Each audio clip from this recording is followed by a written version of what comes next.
Hi, my name is Hopper, and I'm another one of the guides with New Orleans Secrets Tours. If you've ever been on the Audubon food tour or the magazine food tour, we may have met. If not, I look forward to meeting you in the future. So today I thought I'd share some information about the Mississippi River with you.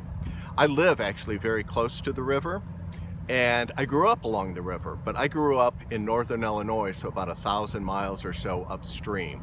I like to tell people that one day I jumped in the river, started swimming south, and when the water started tasting salty, I got out and I was in New Orleans. That was 40 years ago, and I've been here off and on, mainly on, ever since. In the Cabildo, which is a museum next to the cathedral downtown, there's a great quote by Bob Dylan. It says, "There's a lot of cities I like New Orleans better." That's how I feel about my adopted hometown, and that's why I'm happy to be able to share a little information with you today. The river actually starts up in Lake Itasca, Minnesota, and then it travels some 2,400 miles to the Gulf of Mexico. Here in New Orleans, we are still 90 miles from the Gulf of Mexico.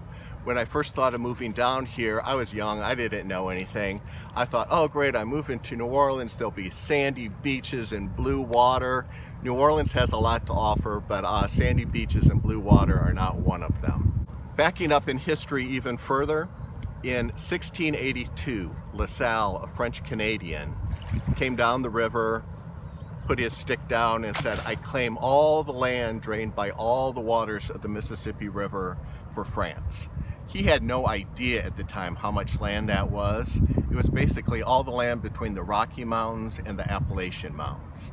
13 or 14 states, a few little chunks of Canada. It was a huge amount of land. A couple of years ago, I took a tour guide class with the Friends of the Cabildo, a local nonprofit here, and learned all sorts of history about the city and a lot about the river. And one of the things they told us is that every minute of the day here in New Orleans on a normal day, there's 3.5 million gallons of water that pass by.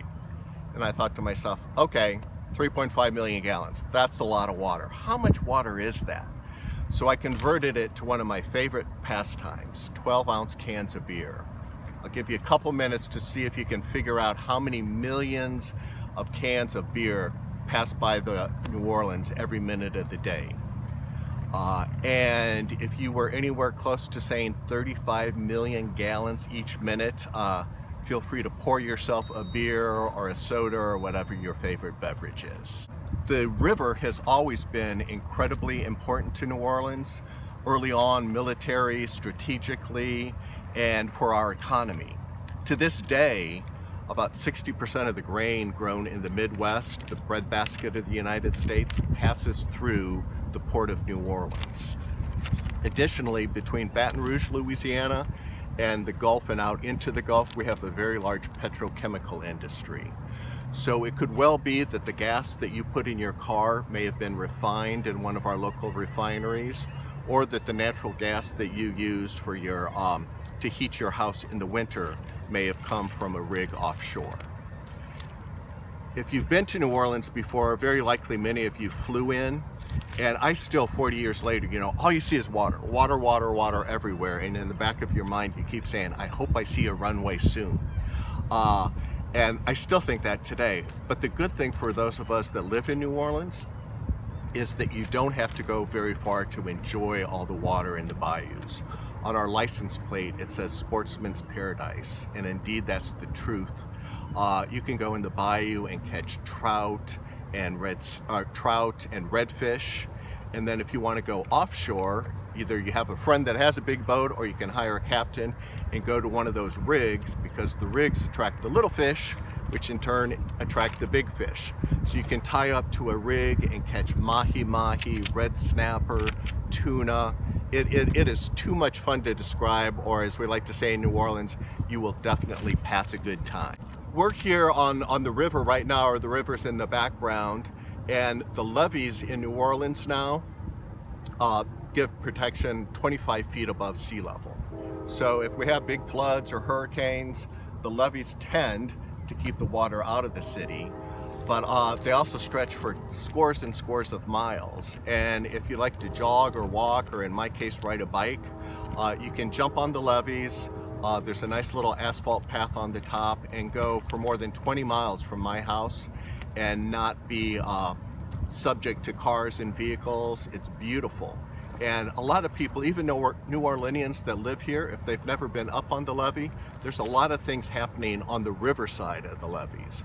There's some houses, there's thousands and thousands of birds, pretty much non-stop barge traffic and ship traffic. There's always something going on along the levee. In closing, let me assure you that we anxiously await your return to New Orleans.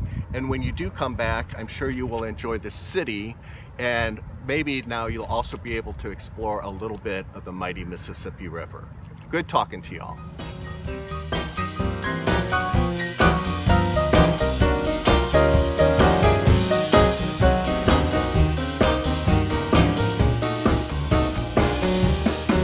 We're down on Toulouse Street, the ship's up above. That's where I'll be with the one I love. The first time I saw you, my oh my, you make every night like